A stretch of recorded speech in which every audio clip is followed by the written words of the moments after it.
Москвадагы мекендештерге жарыя. Документиңиздин мөөнөтү бүтүп, кирди чыкты кылып келүү зарылчылыгы жаралса, бизге байланышыңыз. Биз көп жылдан бери бул кызматты көрсөтөбүз. Айдоочуларыбыз тажрыйбалуу, өзүбүз аягына чейин алып кирип чыгабыз. Жолго чыгарда документ боюнча бардык маселени чечебиз. Өзүбүз айткан суммадан 1 сомду ашыкча албайбыз. Унаалар комфорт, бардык шарттар бар. Биздин байланыш номер 8926 760 0206. Күнү түнү чала бериңиздер. Садыр Жапаров. Учурда өлкөдө 50гө жакын чакан жана орто ГЭСтер курулууда. Азыркы тапта Кыргызстанда 50гө жакын чакан жана орто ГЭСтер курулууда. Бул тууралуу өлкө башчы Садыр Жапаров соц тармактагы баракчасына жазды. Мамлекет башчысы өнөктөш өлкөлөр жана эл аралык өнүктүрүү каржы институттарына кайрылып, тышкы карызды жашыл долбоорлор боюнча демилгелерге алмаштыруу маселесин жигердүү иштеп чыгууну тапшырганын билдирди. Садыр Жапаровдун социалдык тармактагы баракчасына жазган билдирүүсү толугу менен төмөндө. Урматтуу өнөктөш өлкөлөр жана эл аралык өнүктүрүү каржы институттары. Биздин өлкөдө ыш маселеси акыркы жылдарда эң актуалдуу көйгөйлөрдүн бири болуп калганын барыбыз көрүп турабыз. Ыш көз-кыш мезгилдеринде өзгөчө талкууга алынып, мында жылытуу үчүн көмүр пайдалануунун дагы үлүшү аз эмес. Бул маселени чечүү комплекстүү мамилени талап кылары талашсыз. Президенттик кызматымдын 1-жылында мен экология жана жашыл экономика маселелерин мамлекеттик саясаттын негизги артыкчылыктарынын бири катары аныктагам. Биздин демилгебиз менен бул 2022 жылды тоолорду туруктуу өнүктүрүүнүн эл аралык жылы деп жарыяласа, өткөн жылы Кыргызстанда да тоолордун экосистемасын коргоо жана климаттык туруктуулук жылы деп жарыяланган.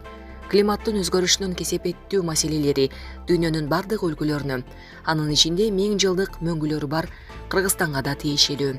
2021 жылдын ноябрында Глазго шаарында климаттын өзгөрүшү боюнча дүйнөлүк лидерлердин саммитинин ачылышындагы кайрылуумда Кыргызстан 2030 жылга чейин парник газдарынын эмиссиясын 44% кыскартууну көздөрүн, ал эми 2050 жылга көмүртектин нейтралдуулугуна жетишүүгө аракет кыларын билдирген эли. Ага ириде гидроэнергетика өнүктүрүүнүн аркасында жетишүү мүмкүн. Кыргызстан гидроресурстарга бай өлкө.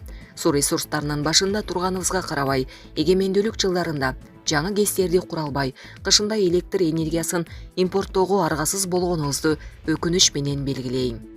Эгемендиктин 30 жылында мазут, көмүр жана буга чейин болгон ГЭСтерден эле күчүбүздү чыгарып келгенбиз. Учурда биз гидроэнергетикалык дараметибиздин 10%га жакынын гана пайдаланып жатабыз.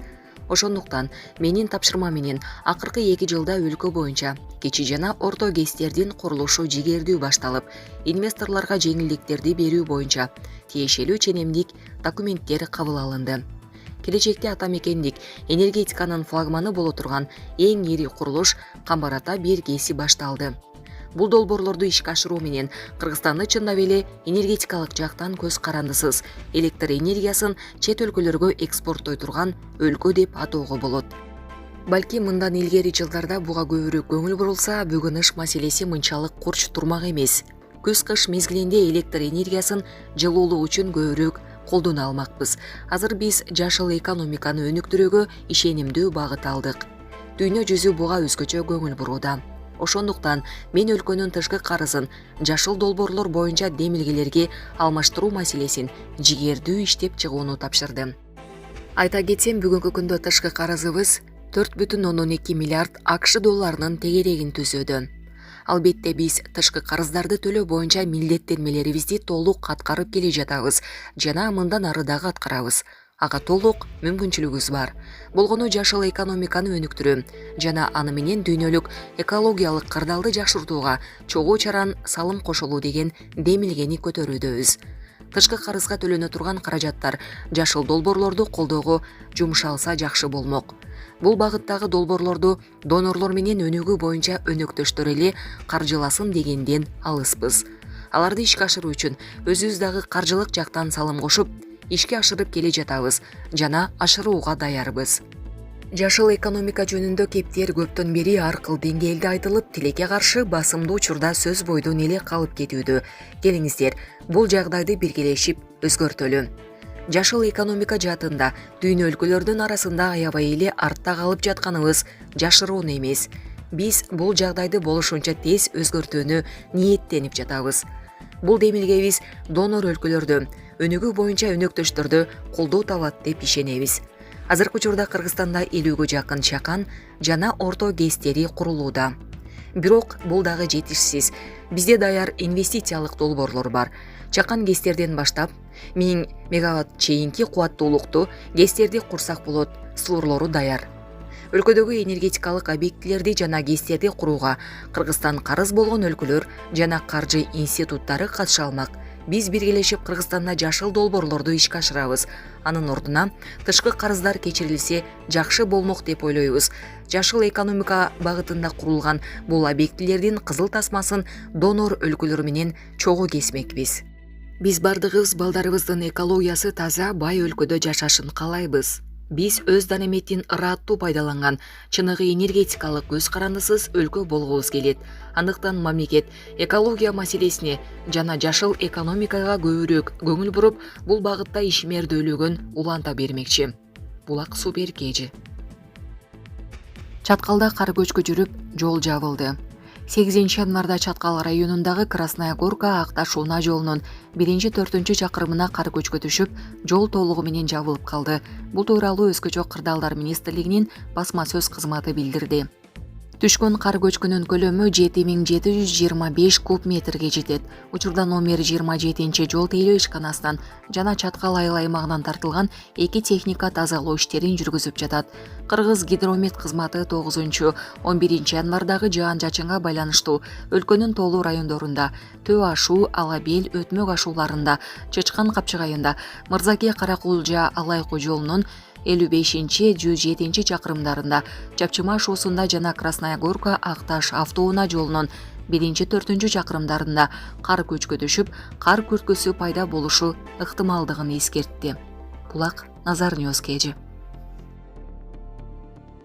АКШда 1-класстын окуучусу мугалимин атып салды. Америка Кошмо Штаттарынын Вирджиния штатындагы Ньюпорт Ньюс шаарында 6 жаштагы 1-класстын окуучусу башталгыч класстын мугалимин атып салган.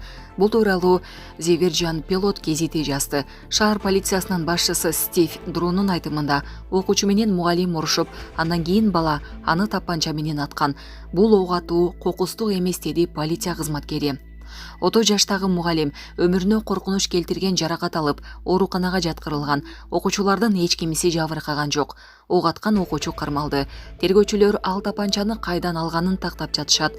Ньюпорт Ньюс билим берүү департаментинин башчысы Джордж Паркер мектепте окуу токтотулганын жарыялады. Бийликтер кызматкерлердин жана окуучулардын психикалык ден соолугунун үстүндө иштеп жатышат, деди Паркер.